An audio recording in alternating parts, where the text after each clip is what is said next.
Hello, good morning. Good morning, everybody. My name is Dave Frisbee. I'm Planning and Air Monitoring Manager here at the Monterey Bay Air Resources District, and welcome to our Diesel Engine and Equipment Replacement Program Application Workshop. The whole intent of this workshop is to help you be successful in the applications that you submit to us. So we're just trying to provide the information that you need to get the best application in that you can. It not only helps you, that it helps us reduce the amount of paperwork that we have to do and go through. Streamlines the program. So well, I appreciate you, everyone coming out for this. Just with a show of hands, who's from retailers, dealerships? Okay. And who's in sales? All of you guys are in sales. You're in sales too. Okay. And then any applicants for projects. Okay. All right. So this is year 27 of the Carl Moyer Memorial Grant Program. So we've been doing this for a lot of years. We've given away millions of dollars for projects in the region. I think we boiled down the program to get it pretty streamlined. We've got staff now here. We had a little rough time for a while because we had a complete turnover in staff, but now we're up to, we've got some staff that have been here for a while now, know what they're doing and how to process these applications. So we're a lot faster at it. We've got, through the pandemic now, so a lot of the supply chain issues we've gotten past. Hopefully the strike at the ports isn't going to affect us, but so we're hopeful that we can get this process going pretty quick. So the Carl Moyer program and we'll talk about the Moyer program, we'll talk about the farmer program, and as well as the community air protection program. These are all grant funds that we get from the state of California that pass through us to give to our local community to improve air quality in our region. So we're not the Air Resources Board, but we get the funding from the Air Resources Board, and we have to follow their requirements for getting this funding out. So there's a lot of rules that we've really tried to interpret and make a smoother process so that you guys can get your projects going and completed quickly. So that's our main intent, is do it right, get the project done as required by the Air Resources Board, but do it in a streamlined fashion. So just a couple of housekeeping things. We've got refreshments out here, coffee, donuts. There's restrooms around the corner to the left. In case of an emergency, there's an emergency exit straight through the back, across the roof, and then down the stairs on the backside, or just out here through the atrium and then down the stairs on the right side. And so let me introduce staff. We've got, this year, we've got Irene Miranda and Tyrone Bell, who are running the program for us. They're going to be evaluating all the projects as they come in, all the applications. So they're your main points of contact. If you have questions, call Irene or Ty. And then we have Michael Peruganen, who's helping out with the program quite a bit. He built the application.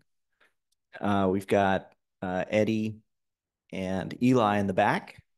You probably know them well. They can answer your questions as well. And then we've got Sean Boyle, who's the air monitoring and planning supervisor. So he's helping out with the program as well. So without further ado, I will turn it over to Irene and Ty.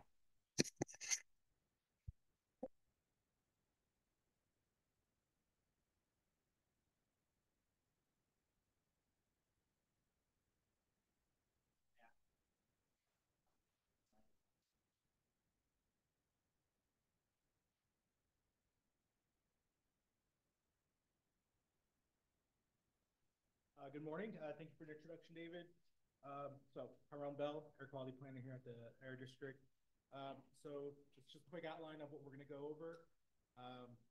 We'll start with just the funding sources, various project types, going to eligibility and high beam rate, and a couple of tips. And then finally, Michael's going to go through a demonstration of the application form itself on the website.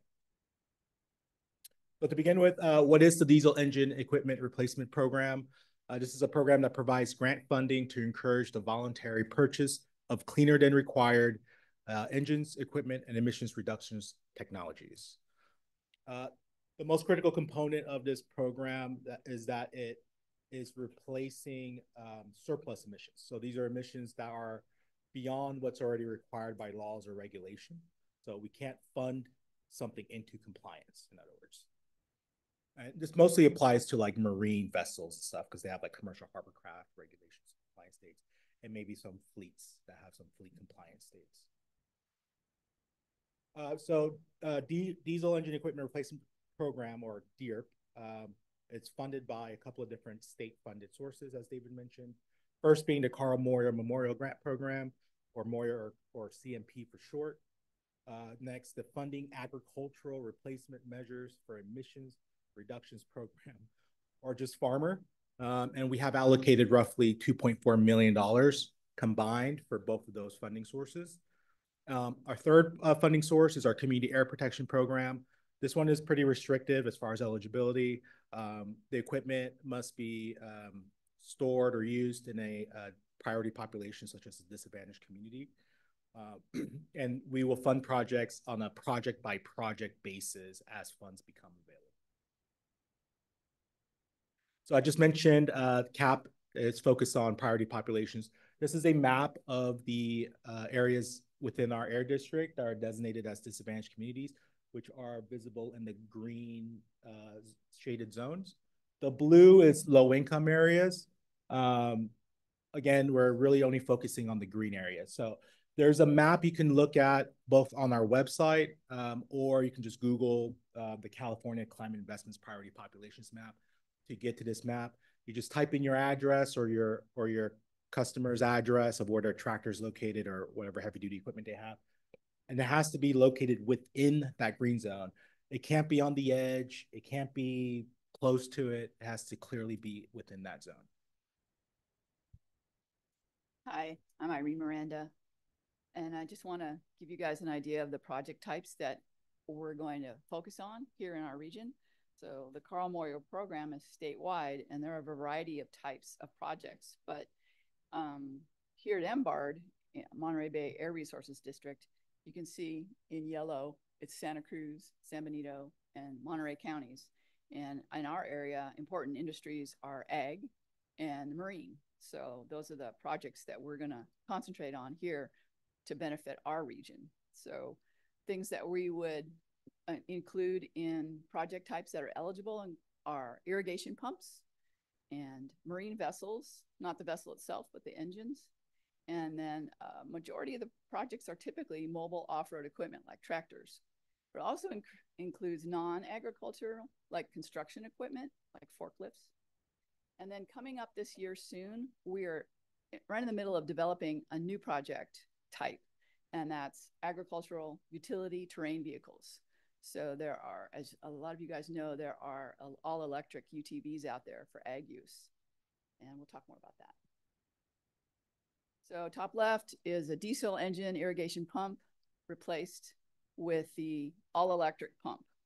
And these kind of electrification projects produce zero emissions. So the state wants them as a high priority. So that means that here, what we're going to do is anything that's eligible for zero emission projects is going to go to the top of the ranking list and will be funded first. Of course, there's a caveat, and sometimes it depends on PG&E, so it could take time. You guys know that. This is the eligibility requirements. The diesel engine has to be greater than 25 horsepower. And as you know, ag engines are typically exempt from being, in our district, being certified or permitted as a permit to operate. But we're asking if you're going to go ahead and get a project going to become eligible, please register it with our district. And here's the phone number for our engineering department so that we at least have a record of your engine. And because it's electrification and it's a high priority, these projects can be funded up to 85% of the cost of the new pump. And marine vessels, again, it's the engines that get replaced. Here's the Rachel Carson.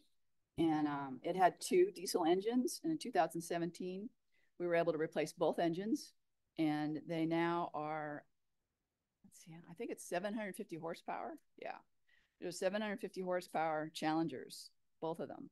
And the project saves about 8.4 tons of pollution emissions a year. So when it's going out to sea, you no longer see the big black smoke plumes. Okay.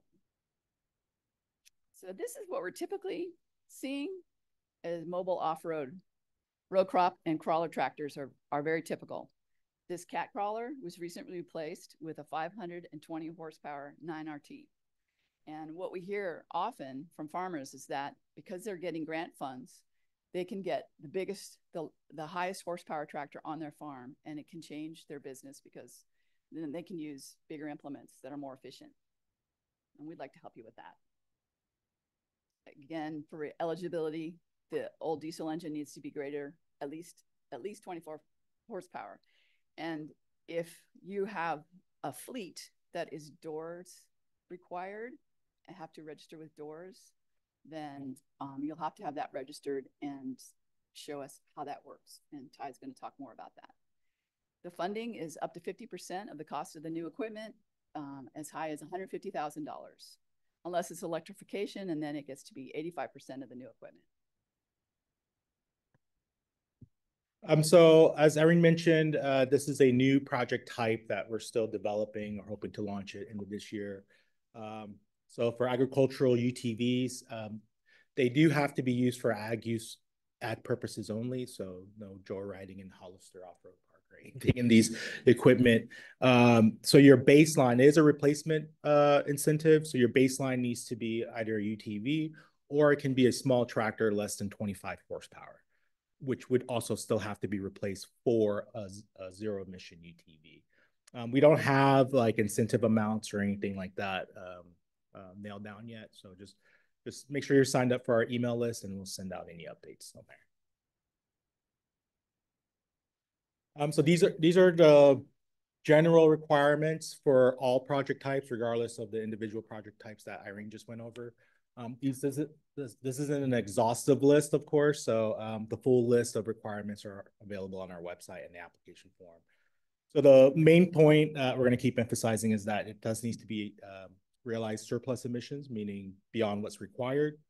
The grantee needs to be in good standing with both us and ARB, meeting all requirements. So if there's any compliance issues that you need to square away, do that first with ARB or us. And for us, that could be something like anyone that has an active contract. We require those annual usage reports every January. We need those before we can proceed with evaluating any applications for those grantees. The baseline equipment obviously has to be operational, and your operation must be based within our air district area, so San Benito, Santa Cruz, and Monterey counties. For the mobile equipment, like your tractors and whatnot, it's okay if they get moved around, even if they go out of state to like Yuma or whatever, but 75% of its use must be within California still. Grantee cannot have taken any action whatsoever to acquire their replacement equipment or engine or tractors. That means like placing a build order, putting a deposit down, or anything like that. You can start that conversation, obviously, with your customers or your dealerships, but don't have your customers sign anything that's committed them to purchasing the equipment. They're allowed 2 active contracts. Grantees are allowed 2 active contracts at any time. There are a couple of exceptions to that here. Just the third one I just showed. The first being, if they're CAP eligible, meaning that they have projects benefiting disadvantaged communities, we will consider on a case-by-case basis additional contracts. If you have an active contract that's set to expire within 6 months, again, then we will consider replacing that contract. So they can still only have 2, but if they're close to expiration, have them apply, we'll look at it. Electrification projects. I know we've talked to a couple of interested parties that are looking to purchase like 4 or 5 of them, electric tractors. So if you have any sort of electrification zero emission projects that might be beyond the 2 that they want to do, just reach out to us and then we'll handle that like on a case-by-case basis. We'll evaluate each application as they come. So for all projects, there are a couple of required documents. The three main things they're going to cover is ownership, usage, and operation of the equipment. So for ownership, the applicant must have owned that equipment in California for at least the previous 2 years. Usage, we require at least 2 years of usage records, maintenance records, anything that shows their hours. And then finally, operation, that equipment must have been operated and be operational, as in operating condition within the past year. And we also ask that the equipment must have accrued at least 200 hours within the prior 12 months. For projects that require it, so non-ag projects, we need that door snapshot, and I'll show you an example of what that snapshot looks like. So please make sure all of the records that are submitted are legible. Sometimes we have trouble making out like serial numbers and photos, or like the handwritten like maintenance logs, usage logs. Sometimes they're kind of hard to read. We have seen some in Spanish. That's okay. We can translate, so don't worry about that so much. So maintenance records are the kind of the best documents to submit. They cover all three requirements as far as ownership, usage, and operation. So as long as they're 2 years, we just need to see on that document what the equipment is, like identify the equipment, dates of service or whatever's happening, the hours, and then again, it has to cover at least 2 year period. Quotes, one change we're implementing for this year and prior years is we need a quotes to be signed. I know we've been accepting a lot of quotes that have been unsigned, but we've heard from the higher ups at the state level that we need to make sure all of our documents are signed. This validates the quotes as what they are. And then on the back end, on the reimbursement side, we need the invoices to be signed by the applicant. And we also need to receive those. It can come through the application, but all of these quotes and invoices and stuff, we need to start receiving them from the grantees themselves. You can forward it to them and they can just email it to us, and that's fine, but we just need to get it from the grantees. And again, they have to be itemized. Just be aware there are ineligible costs on those quotes. So like tracking systems, GPS, extra lights, stuff that's not already on the old equipment they're replacing, we cannot fund. Extended warranties that might change in the future, but right now we cannot fund extended warranties. So they can be on the quote, but we'll have to remove them when we do our grant offer calculations. Sorry. Here's an example of that door snapshot. Again, this is for just non-ag, so like your commercial operations or fleet operators. We just need a screenshot of your compliance. This just shows us that you're in full compliance. We don't have access to this, so we're going to rely on you. You can take a photo of like your monitor or take a screenshot, whatever's easiest and most convenient for you or your applicants. Okay, once the applications are in, this is what's going to happen next. Ty and I are going to be checking for eligibility. Like all the documentations are legible. We have everything we need. We can actually read the serial numbers. And so that's where you would be hearing from us if it's not complete. Hopefully we won't have too much of that because it will slow everything down. And then once all the applications are in, we rank them. It's a competitive process. And there are priorities for ranking. We've talked a little bit about it already. Anything that's zero emission, an electrification project, it's going to go to the top of the list immediately. And then next will be anything in those priority population areas. Remember the green shaded areas that Ty talked about? That goes into the second level of priority. And then after that, they all get ranked by cost effectiveness. So what the state is paying for is a pollution reduction. So cost effectiveness would be what is the least amount of money that has to be spent to create a ton of pollution reduced. So the things that go into making up this cost effectiveness number would be the age of the old equipment. An older tractor is going to rank higher. Also the hours that it's used per year, so higher usage is going to be ranked higher. And then the cost of the new equipment, so less cost for the new equipment is going to rank higher. So here's just an example. If you had a 1980 tractor used 2,000 hours a year, and you bought a relatively low cost new tractor, it's going to rank higher and be funded sooner than, say, a tractor that's from 1995 and it's only used 500 hours a year, and you want to replace it with something expensive. Make sense? This is what our 2020 ranking list looked like. So if you look at the top 4 or 5 rows above the red line, those were all projects that were in those disadvantaged communities that have a higher pollution burden that Ty was showing you in the green shaded areas. So those were at the top of the list. And then below that, in the middle, you see the pink bar. The wider pink bars describe a higher cost effectiveness. So that's why those are ranked higher.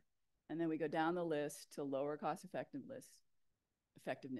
And then the last bar at the bottom, all those projects, they were in danger of not being funded. So we have a certain pot of money, and we're going to allocate it as we rank these projects and we start getting the agreements out and buying new tractors. And at the very bottom of the list, there might be projects that won't be funded.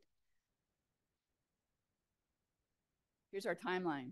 So the applications, that period is open now. The application form itself is live, and we're going to keep accepting applications through December 16th. At that point, we have the whole project scope, and we can start ranking each project. And Ty and I will be doing that, and we should end the first quarter of 2025, so that would be by the end of March. We should have a ranking list available. That goes on our website. It's public information, and you can see where you guys are at on the list yourself, and it will give you an idea of when we'll be contacting you. So as soon as all that is published, Ty and I are going to start calling and saying, do you still want to do your project? We're ready to go. We're going to put together contracts for you, and we'll be off to the races. So that is likely to be through the first and second quarter of next year. So hopefully like between March and June, we're going to be setting all these projects up for you. So a couple of quick tips before Michael goes into his demo. We reiterated this a few times. Just make sure the applications are complete. If there are any blanks, that slows down our process because we have to reach out and get information. If they don't know the information or don't have it, or you guys don't have that, just write in NA for us. That way we know you didn't just forget. Obviously, again, ownership, usage, operation documents, and then photos of your baseline equipment, quote, all those documents, have those ready. You can only, this is another change from prior years. We're only going to accept 2 applications per grantee. And so grantee, we're going by EIN or tax ID. So again, a lot of these farmers or businesses, they have multiple entities, right? John Smith Farms and John Smith Packing. As long as they have unique EINs or tax IDs, we'll consider them separate companies. So each of those can have 2 applications and 2 active contracts. As Irene just went over, like our ranking structure, a little tip to kind of help projects move up that list, especially if they have low usage, like the smaller farms. We can allow 2-for-1 replacements, meaning they would replace 2 baseline tractors to receive or purchase 1 replacement tractor. And you'll see that on the form. It'll ask you if you want to do a 2-for-1 project. Again, signed itemized quotes. Another good tip, some of these applications can take some time. You can save the form as you're filling it out and come back to it later. There's a save draft button. When you hit that button, you'll see a little pop-up. Type in your email address. Then they'll shoot you an email with a unique link and a PIN number so you can re-access that application at a later time. You do not need to be first, so there's no rush to get your applications in. Please take your time. You have until December 16th to get them in. If you rush through them or customers rush through them, they're probably going to have inaccurate information or missing information. So it has no advantage being the first one in line. It's not a first come, first serve. We're going to evaluate and rank all projects at the end. And then last tip, the max file size you can upload is 25 megabytes. I don't think there's any file type restrictions. And then Michael will go over that in a second. Do you want to mention that they have to have the accurate email address? Yes, yeah. Make sure your email addresses are accurate, and just basically just everything you put in there is to the best of your knowledge accurate. Yes, Scott.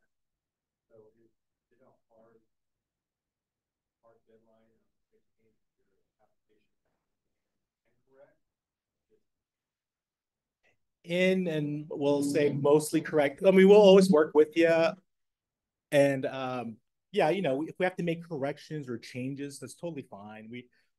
Excuse me, like we've seen quotes change, or they might want to go for different replacement equipment. Totally understandable. Just we'll work with you. We're pretty easygoing. I think you guys have found out from prior experience working with us.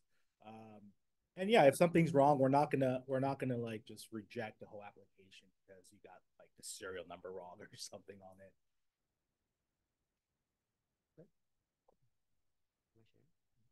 Okay, so DEERP is the diesel engine and equipment replacement program. The application is live.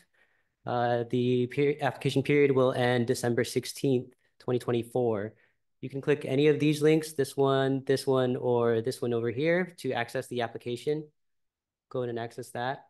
That'll bring us to the application itself. We'll start here at the project type page.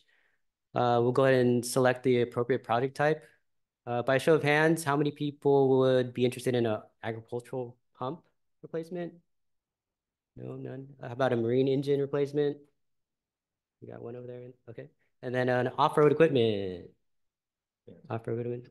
Okay, majority, we'll go with an off-road equipment project type so that we can see all the details necessary. That brings up these further tabs, starting with the application. For this application, we'll work from left to right and top to bottom so that we can get all the information necessary. We'll start here with the company, make sure that the company is aligned with the EIN that is also required. That way we can make sure that all applicants get the two maximum applications in. And then down here, we have the project point of contact and the signatory. Sometimes those are the same person, sometimes they aren't. It all depends on the structure of the business.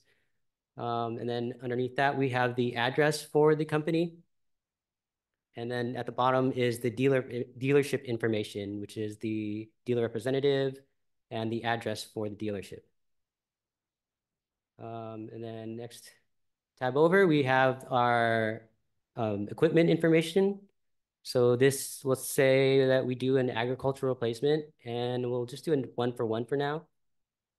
And then there's these questions that ask about if you would have salvaged or replaced your equipment with or without this grant. This is not crucial to the ranking, so just answer to the best of your ability, as well as this here, how many acres is the farm for the new equipment. That's just a data point that we are required to collect. At the bottom here, we have the percentage that the tractor is operated in California, as well as within the Monterey Bay Air Resources District. And we have a requirement here to disclose any funding that the tractor or piece of equipment is currently under, any other grant program contracts. And also, in the future, will grant contracts be applied for for the same tractor that's being submitted for the DEERP project?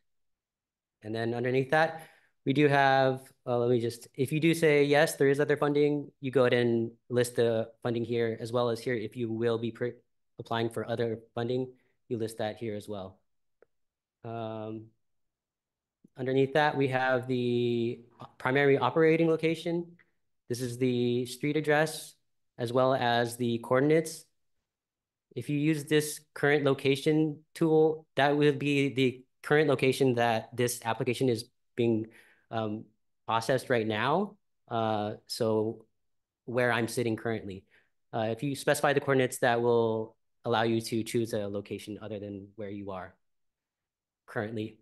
And then underneath that, we have the existing equipment and engine information. So on the left here, we have the equipment information, and on the right, we have the engine information. Anything with a red asterisk is a required field. If it's a tiered 0, there are no engine family numbers, so that is an optional field, as you can see. And then underneath that, we have the replacement equipment and engine information. The equipment serial number for the replacement piece of equipment may or may not be known, so that is not necessary or required, but we will get that eventually. And then same thing over here on the right for the engine information. Over to the next tab, the attachments. This is the attachments where you'll upload your pictures, your documents. You just click choose files, and then you can go ahead and choose a file. I'll go ahead and choose one of these tractors here, and you can upload up to 10 files. And if you want to take a look at it, you can go ahead and that is a Lego tractor. So this is as much as I can afford currently. Yep, so that's how you upload pictures and documents. And these are the required documents down here as well. A new one for this cycle is the CARB executive order. These all should be available to find under this website, curated by CARB. You can find all of the executive orders for the replacement equipment. Proof of operation and itemized price quote. Ty went over those earlier. The quotes do need to be signed by the applicant. Just make sure that we do that. As you can see here down, you can save a draft. I highly recommend that you take advantage of this function. Yeah, if say you need to get a better picture or find a number or get a document, you can save your progress and you can put in your email and you'll get a link to restart where you left off later. And then also you could, if you need to pass an application between a few people, you can put the next person's email here. So if you need to pass it to someone else that needs to be involved in the application, they can fill out their information, and then you can save another draft and pass it back. So maybe that could be useful. Okay. Also, make sure that when you put your email in here and you save your draft, that you do receive the link in your email account before you close out your window. If you close out your window before you get that link, you may or may not save your progress. Yeah, and you can save as many drafts as you would like. There's no limit on the save drafts. And then we come over to the signatures. We have a regulatory compliance statement. This is a standard compliance statement for the DEERP program, and as well as the agreement and signature by the applicant. And then down here is a new thing. We have a third-party signature. So has this application been completed by a third-party person that is not the applicant? So if it's a yes, we require that the third party write down their information, their affiliation to the applicant, as well as sign and date. And then just click submit and we'll take it from there. Oh, wow. Question. Oh, yeah. The third party signs it, does the applicant have to sign it too? Yes, this would be the applicant up here, and then this would be the third party. Could sign their name for them. Right, and then below, then you would identify yourself as the person who actually filled out the application. So if you sign, you type the name of the person that is signing. Let's see. And then once you submit, you'll get a message that'll say that thank you for submitting your application, as well as an email will be sent to the email on file. That would be this point of contact and the signatory actually of the submittal of the application, and there will be a copy of your application attached to that email. That's it for the application.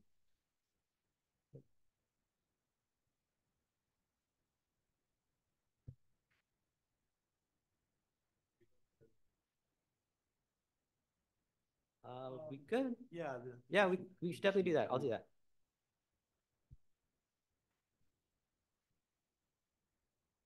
So we put together a list with red links with all those pages images are on a sign-up table in the back, so that you can look at. How's that? Is that better?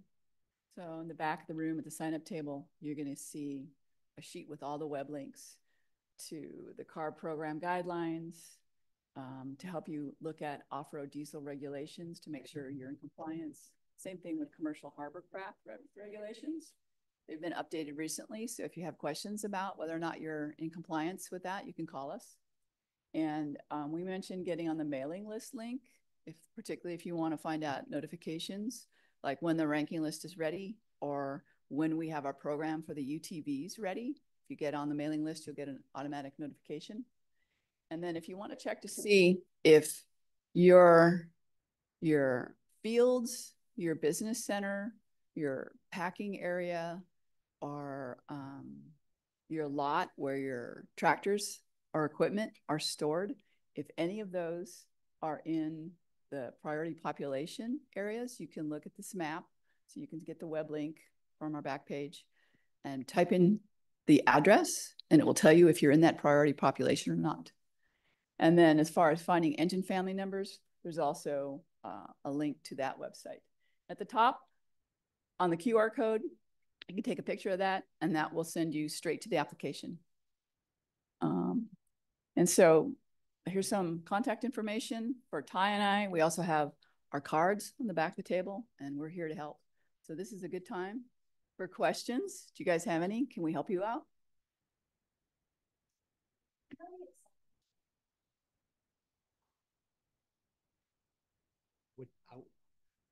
I would put like 95% probably. Yeah. Last year we had less applications than funds. Yeah, I know. The year prior we had more applications than funding. So it can vary, and we have no idea what this year is going to hold. But as long as you meet the requirements, there's really no reason to reject it. Actually, that's a good question. Did we do that, David? Did we carry last year's fund or this year's funding?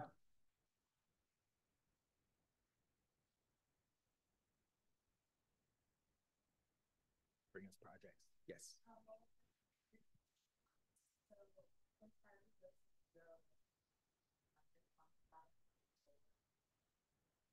Yes. So the question is, yes. So the question is for irrigation, pumps, electrification, would the solar panels also be eligible for funding? And the answer is yes.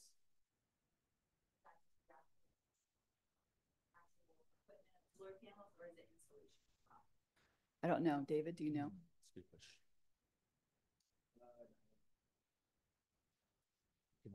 Can get back to you. The question was about, I'm repeating questions for anyone online, is would the control panel for a solar irrigation pump also be funded? And we'll find out. If you don't mind, give us your email and I can get back to you.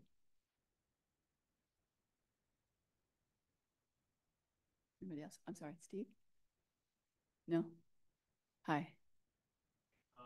So for the diesel engine replacement program, would this be able to apply for going to electrification, but to a different type of vehicle, like, for example, I already asked, I wrote this email, but to go from, say, a tractor to a drone, or something that's going to do the same work, but electrified, or even going from like diesel to gas. Repeat the question. Yeah, so okay. So the question is there funding available for like drones or other emerging technologies essentially? Drones not right now. I think it's a great like technology that CARB should look at, but right now they don't have anything in the works that, as far as I know or we're aware of, where they're developing a drone incentive.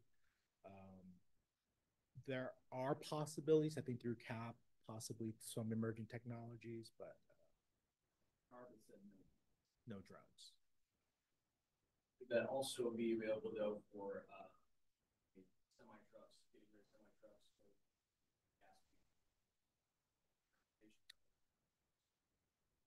Like, so would it be for on-road? We can't do on-road through, so all of these funding sources are only for off-road equipment and vehicles. We have other funding sources where we could look at on-road projects. We can talk to you about that. Like disadvantaged communities for community air protection program. Yeah. You're in one of those green areas that are on that map, and you wanted to go to.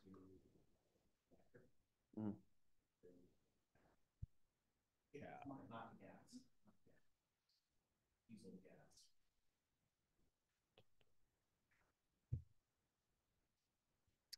Any questions? Anything else? Okay. We're gonna check and see if there's any questions on there. Yeah, we'll check to see if anyone online has questions. And of course, we're going to be here to talk to you afterwards. In a 2-for-1, is it based off of the higher horsepower unit or the lower horsepower unit, or how does that come into play? Great question. Right now the regulations, well, the limit is on the lower horsepower. I think they're going to change that to the higher horsepower, but that hasn't been adopted yet. And the limit being over 25 horsepower. Increase, yeah, but we will allow on the case by case. Like, let's say your max horsepower on the new tractors 300, but the equipment you want to purchase is 310 something, 320. Still apply. We can look at that case by case. It's still that 125% horsepower, right? Now, David? You want to explain the how we're looking at the. So if it's a 2-for-1, sometimes they have crazy high hours. So like you're combining 2 tractors, right, in their usage. That might average out to like 2,000 hours. It's kind of unrealistic and unfair to say, well, you can only get 1 tractor. Now it has to do double work. So in that case, we're gonna adjust what your target hours will be. We'll lower it. We're gonna go with a lower horsepower, or not lower hours average. contract. Yeah. We're not going to expect it to be 2,000 hours on one tractor. We were so 300 horsepower and a 50 horsepower tractor come in a 2-for-1. We're going to base it off of that 300 horsepower. Right. Okay. It's just going to help you move up the ranking. In a sense. In a sense, yeah, because a combination of like with the hours being calculated, okay, into, and then the engine tier, the age of the engines, that's going to really have a big factor. And then what you're moving to, right? Obviously, if you go zero emission, you're going to be at the top, right? But we've seen some projects go from like tier 3 to 4, which it's not a big drop in pollution. So those might not rank as high. But if they're like tier 0, tier 1s, 2-for-1s, yeah, you're definitely getting. Yeah, the 2-for-1 gets ranked higher often because we're using both sets of annual hours. We're combining them. And so then your hours, could be 2,500, 3,000 hours. So that gets higher in ranking. That's a decision folks get to make. They want to try to get this done sooner, make sure they get funded, and are they willing to put in 2 tractors to be salvaged in order to get a new single tractor? And we worked closely with CARB to make this a little more realistic because it's going to get ranked according to the sum of the 2 sets of hours. The usage for both tractors will be summed, but the contract's not going to use those summed hours. You're not going to be on the hook each year to use your new single tractor for 2,500 hours, for example. We're going to use a more realistic amount so that people can be successful and stay in compliance. Yes. New piece of equipment, is there a minimum use hours expected? So whatever average of your baselines that's being replaced, that's your target, other than like what we just explained with the 2-for-1s. So let's say you just do a simple 1-for-1 and you give us your 2 years of records, and those 2 years averages out to 500 hours a year. Then that replacement tractor, that's the target hours. We're expecting 500 hours. And each year in January, you'll receive a single page form saying, please take a picture of your hour meter and tell us what that number is and we'll figure out how many hours you've been using it. And each of those years, we're going to need to hear from that. So it's not a lot of obligation on your part, but that's important. It has to get done. Is there a penalty if you don't meet the expected use hours? Target use hours? We understand things happen, business downturn, weather events, COVID, so we can work with you on that. And there are ways, like there's waiver processes. Thank you. Just on that online, it's an online form. You can put in any comments of any issues that you ran into throughout the year. But it's an important metric to be met. Yeah. The expectation is that you're using the equipment as the baseline was. So it's replacing the same work. And so if you're not meeting that, let's say 500 hours a year, then we have to, figure out a way to what's going on. If you're using a different piece of equipment to do the work that should be using with the replacement, get more hours moving, you might have to extend the contracts out. Okay. So it's not a position you really want to be in, but Definitely. yeah, No. so we do want to make sure that you're meeting those hours. Hard to predict what weather will do, demand, right? If we have a decrease in demand, less acres we're farming unexpectedly, what do you do? Okay, thanks. Is there a minimum amount of time you has to get owed after the application? So that's the project life. Minimally, it's going to be 3 years. Max, it'll be 10 years. So when we do our application evaluations and figure out what grant we can offer, we have this really complicated tool that helps us with that. That'll let us know. So not to get too into the technicalities, we're limited to $35,000 per ton of reductions. That's where the cost effectiveness is. And so we will try to maximize our cost effectiveness while minimizing the project life. We don't want to have to be in contract with you guys or the applicants for 10 years. So we'll try to minimize it as much as possible while staying within that cost effectiveness limit. And so if your project life is 3 years, obviously then your obligation is to operate that tractor for 3 years and send us those annual reports for 3 years. After that, it's customers' business, what you guys do with that tractor. Occasionally there'll be an option. So with our calculations, these are all state mandated. We might have a contract that we can offer for 5 years that would pay for maybe a little less than $150,000 cap. But if you were to accept a contract for 6 years, we could offer $150,000 as the maximum cap.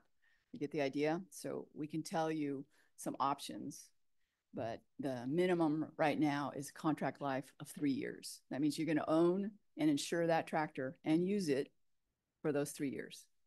And if again, things happen, if you need to get out of contract for whatever reasons, there's a process for that. We're not the mafia. We're not going to make you, fulfill the entire 3 years. Like, if we had someone that wanted to retire, they had a fishing vessel, we replaced some engines. She just wanted to retire early and we worked with her. There's a reimbursement formula. So if you're not meeting those hours, in the contract, it explains what that it's based on what you're supposed to do and the dollar amount. Simple math. And we can work out a reimbursement if someone needs to terminate their agreement. Have a question on Zoom? I think we have a few questions on Zoom.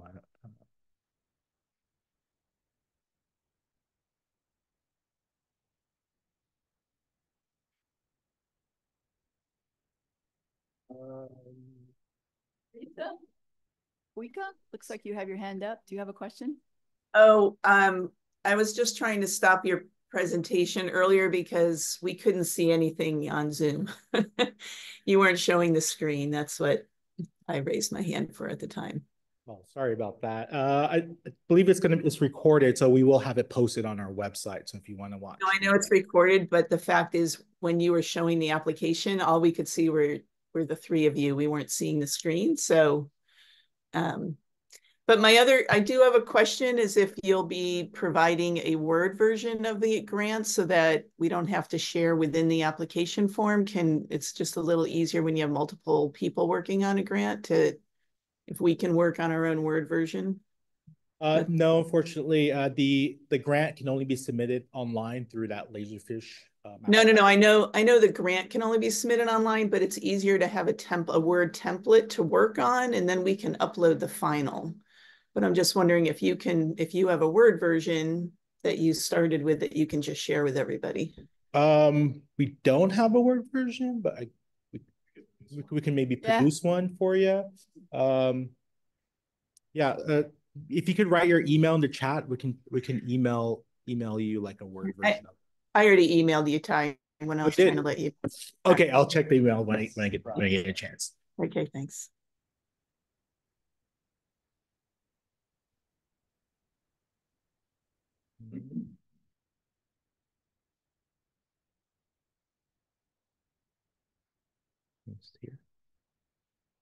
Anybody else online? Yeah.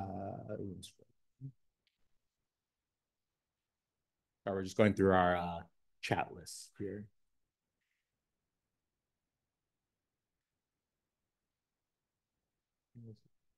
So again, there's questions about the Word document.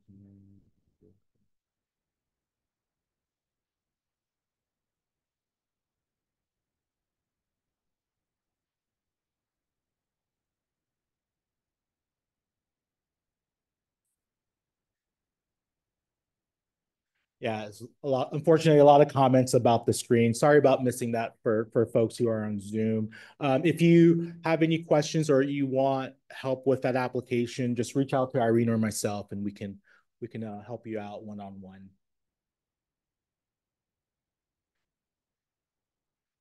All right. I think that's all the questions. That's it. Thank you, everyone. Thank you.